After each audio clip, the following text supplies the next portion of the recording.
अहोई माता के व्रत की तीसरी कहानी इस प्रकार है। प्राचीन काल में एक साहूकार के 7 लड़के और 7 बहुएं थीं। उनकी एक बेटी थी। दीपावली से पहले कार्तिक मास की बड़ी अष्टमी को सातों बहुएं अपनी इकलौती नंद को साथ में लेकर जंगल में खदान से मिट्टी लेने को गईं। जहाँ से वे सब मिट्टी खोद रही थी वहीं स्याऊ माता यानी कि सेहे की मांद थी। मिट्टी खोदते समय सेहे का बच्चा मर गया। स्याऊ माता ने कहा कि तुमने मेरा बच्चा मारकर मुझे निसंतान कर दिया, इसीलिए मैं तेरी कोख बांधूंगी। तब वो नंद अपनी सातों भाभियों से बोली कि तुम में से कोई मेरे बदले में अपनी कोख बंधवा लो। 6 भाभियों ने अपनी कोख बंधवाने से इनकार कर दिया, परंतु छोटी भाभी सोचने लगी कि यदि मैं अपनी नंद का कहना नहीं मानूंगी तो कहीं सासू जी मुझसे रुष्ट न हो जाएं। इस विचार से उसने अपनी नंद के बदले में अपनी कोख बंधवा ली।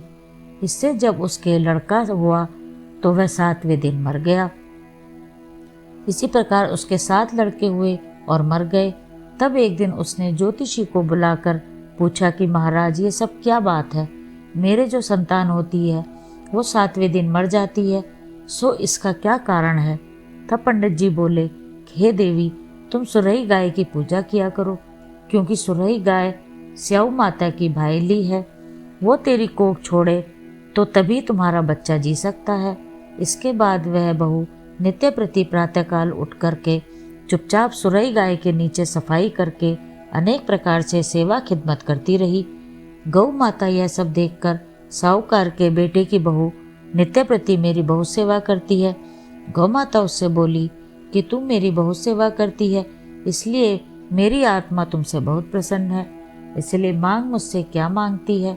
साहूकार के बेटे की बहू बोली कि स्याऊ माता तुम्हारी भाईली है और उन्होंने मेरी कोख बांध रखी है, सो आप कृपा करके अपनी भाईली से मेरी कोख खुलवा दो।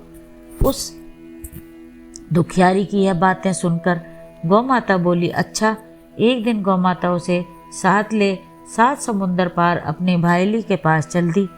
मार्ग में धूप बहुत कड़ी पड़ रही थी, सो वे दोनों एक पेड़ के नीचे छाया में बैठ गईं। थोड़ी देर में वहां एक सांप आया और उसी वृक्ष पर गरुड़ पंखनी ने बच्चे दे रखे थे। वो सर्प उन बच्चों को डसने लगा। तब साहूकार की बहू ने उस सर्प को मारकर ढाल के नीचे दबा दिया और उन बच्चों को बचा दिया। थोड़ी देर में गरुड़ पंखनी आई तो वहां खून पड़ा देखकर साहूकार की बहू के चोंच मारने लगी। तब वह बहू बोली कि मैंने ही तो तेरे बच्चों को सर्प से बचा है, सर्प से तेरे बच्चों की रक्षा की है और तू मेरी दुश्मन हो गई। साहूकार की बहू की बात करके सुनकर गरुड़ प्रसन्न होकर गरुड़ पंखनी बोली, तूने मेरे बच्चों को बचाया है, इसलिए मांग, क्या मांगती है? वह बोली कि हमें 7 समुंदर पार स्याऊ माता के पास जाना है। तब गरुड़ पंखनी ने उन दोनों को अपनी पीठ पर बैठाकर लंबी उड़ान भरकर उन्हें 7 समुंदर पार स्याऊ माता के पास पहुंचा दिया। स्याऊ माता अपनी भाईली गौ माता को देखकर बहुत प्रसन्न हुई और बोली कि भाईली, आज बहुत दिनों में मिली है। फिर बोली कि बहन, मेरे सिर में जुएं बहुत पड़ गई हैं। तब सुरही गऊ बोली कि मेरे साथ मेरी भक्तनी आई है, ये तेरी सब जुएं निकाल देगी। आज्ञा पाते ही साहूकारनी ने स्याऊ माता की चुन चुन कर सब जुएं निकाल दी। स्याऊ माता बोली कि तूने आज मुझे बहुत आराम दिया है, इसलिए मैं तुझसे बहुत प्रसन्न हूँ। सो आज जो चाहे सो मांग ले, मैं तुझे दूंगी। तब साहूकारनी बोली कि वचन दो तो मांगू। स्याऊ माता बोली, अच्छा, वचन दिया और कहा कि यदि मैं अपने वचन से फिरूंगी तो धोबी कुंड में कंकरी हो जाऊंगी। तब साहूकार की बहू बोली कि मेरी कोख तुम्हारे पास बंधी पड़ी है, सो कृपा करके खोल दो।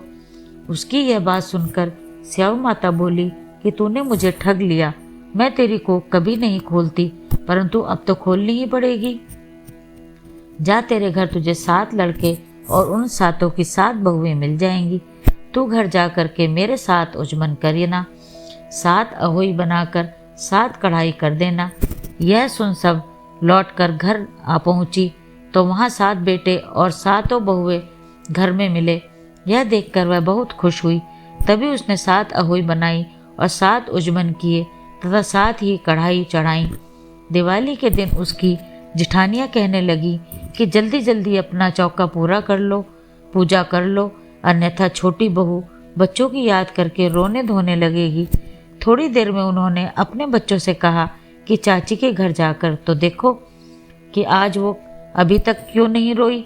बच्चों ने आकर कहा कि चाची अहोई बना रही है और वो खूब उजमन कर रही है। यह सुनते ही उसकी जेठानियाँ दौड़कर उसके घर आईं और जाकर देखा, तूने अपनी कोख कैसे छुड़वाई? वह बोली कि तुमने तो अपनी बंधवाने से इनकार कर दिया था। मैंने अपनी छोटी ननद का ख्याल करके अपनी कोख बंधवा ली थी। जब सौ माता ने मुझ पर कृपा करके मेरी कोख खोल दी, जिस प्रकार मेरी कोख खोली है उसी प्रकार संसार की सभी नारियों की कोख खोल देना। यह कहानी सो है। सौ माता इसे सुनाने वाली तथा हुंकार भरने वालियों ने सब परिवार की नारियों की कोख खोल दी।